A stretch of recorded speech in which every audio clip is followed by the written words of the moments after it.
Hi everyone, I'm Dr. Rena Carlson, President of the American Veterinary Medical Association. This week is National Pet Week, and as we celebrate our animal companions, it's important to keep in mind, what would we do if we were in a situation where we needed to leave with them at a moment's notice? In a disaster scenario, things can change in the blink of an eye, so advanced planning is key. Don't wait for an emergency situation. You can prepare on your pet's behalf now. One way we can do that is gathering the items for our go bag so it's easy and ready at any time. So today, I want to go over what you should pack in your pet's evacuation kit. And to make it easier, the AVMA has a handy guide on our website to help make sure we have everything we need in the case of an emergency. To get started, we're going to want to find an easy-to-carry waterproof container that can hold our supplies, like this one here. We'll start by packing up our pet's food and medicine. We'll need at least 3 to 7 days of our pet's food and at least a week's supply of water. And if your pet eats canned food, make sure you have a can opener. You might also want a scoop or a spoon to dispense the food as well. And of course, a collapsible feeding dish and water bowl. We're also packing a 2-week supply of any medications that our pet might need, and flea and tick control as well.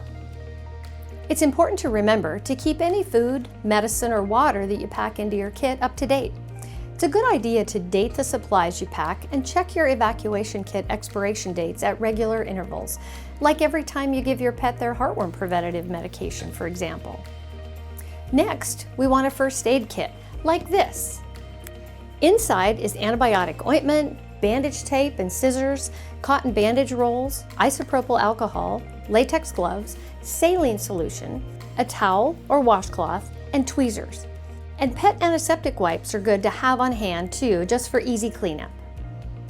Sanitation is always important as well. For cats, be sure to include a litter pan, litter, and a scoop. In this scenario, a shirt box with plastic bags works well for a pan. And for a dog, we're going to include house training pads, dog poop bags, newspaper and paper towels, and trash bags. Also include some household chlorine bleach or disinfectant, liquid dish soap, and hand sanitizer. In emergency situations, you will need to have some important documents with you. So we'll pack up identification papers, including proof of ownership, microchip number. You will also want to include your vaccination records and other medical records, and medication instructions. And don't forget an emergency contact list, including your veterinarian and pharmacy, maps of your local area, and a photo of your pet, preferably with you.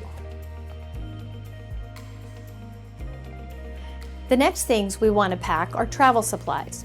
You will need a crate or a pet carrier labeled with your contact info and an extra collar or harness with ID, tags, and a leash, a flashlight with extra batteries, and a muzzle, and thick gloves to prevent scratches.